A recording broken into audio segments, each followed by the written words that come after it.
ஹிமாலய மலைகளின் உயரத்தில் மிகவும் புரிதமான ஒரு அழகான குளம் இருந்தது. அந்த குளத்தில் பல தெய்வீக உயிரினங்கள் வாழ்ந்தன. அந்த குளத்தில் மாயா மற்றும் சாயா என்ற 2 வெள்ளை அன்னப்பறவைகளும் வாழ்ந்தன. அந்த 2 அன்னங்கள் மிகவும் தூய்மையானவை, அழகானவை. அவை எப்போதும் ஒன்றாகவே இருந்தன. ஒரு நிமிடமும் ஒன்றை ஒன்று விட்டு பிரியாது.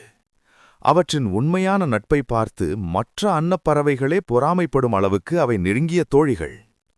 ஒரு நாள் ஹிமாலய அடிவாரத்தில் உள்ள ஒரு ராஜ்யத்தின் அரசன் புனித யாத்திரைக்காக அந்த குளத்திற்குச் சென்றான். அங்கு மாயா மற்றும் சாயா அன்னங்களின் தெய்வீக அழகைக் கண்டான். இவ்வளவு அழகான அன்னங்களை என் அரசுத் தோட்டத்தில் வைத்தால் எவ்வளவு நன்றாக இருக்கும் என்று மனதில் ஆசைப்பட்டான். அரண்மனைக்கு திரும்பியதும் அவன் தனது அமைச்சர்களை அழைத்தான். ஹிமாலய குளத்தில் 2 அன்னங்களை பார்த்தேன். அவை என் அரசுத் தோட்டத்தில் இருக்க வேண்டும். உடனே அவற்றை கொண்டு வாருங்கள் என்று கட்டளையிட்டான். அமைச்சர்கள் ஆலோசனை செய்து ராஜ்யத்தில் மிகச் சிறந்த பறவை வேட்டைக்காரனை அழைத்தனர். அவனுக்கு இந்த கட்டளை வழங்கப்பட்டது.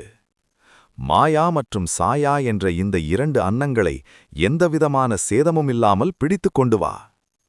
வேட்டைக்காரன் தனது வலையும் கருவிகளும் எடுத்துக்கொண்டு ஹிமாலய குளத்திற்குச் சென்றான். ஒரு காலை மாயா மற்றும் சாயா குளத்தில் மகிழ்ச்சியாக நீந்திக் கொண்டிருந்தபோது திடீரென ஒரு வலை குளத்தில் வீசப்பட்டது. அதில் மாயா சிக்கிக் கொண்டாள். அவள் பயந்து அலறினாள். ஆனால் சாயா அவளை விட்டு போகவில்லை.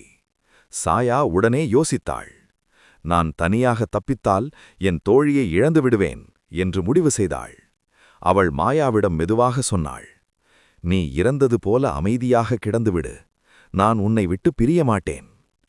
மாயா அப்படியே அமைதியாக கண்களை மூடி கிடந்தாள். வேட்டைக்காரன் வந்து பார்த்தபோது ஒரு அன்னம் வலையில் அசையாமல் கிடந்தது. இது இறந்துவிட்டது போலிருக்கிறது என்று நினைத்து வலையை தளர்த்தினான். அந்த நிமிடத்தில் மாயா திடீரென எழுந்து பறந்தாள்.